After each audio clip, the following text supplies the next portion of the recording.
Kung kilala mong King si Jesus, ang prayer mo, maghari ang kalooban mo dito sa lupa katulad sa langit.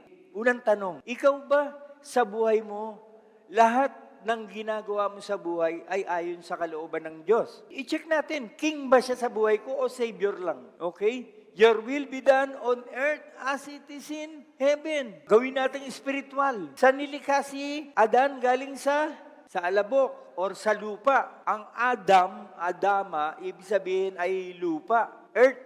Sabi ni Jesus, maghari ang kalooban mo dito sa lupa, katulad yan sa langit.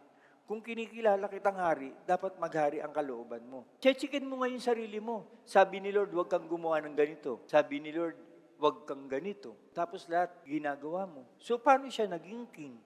Okay? Paano siya naging hari sa buhay natin? Your will be done. Hingi ka ng hingi. Hindi mo naman siya mahal na hari. Ha? Mahal na hari. Mangyari ang iyong kalooban. So, tingnan natin yan. Si Lord ba ay hari natin? Siya ba ang nasusunod sa buhay natin? Ang kalooban ba ng Diyos ay nasusunod sa buhay natin?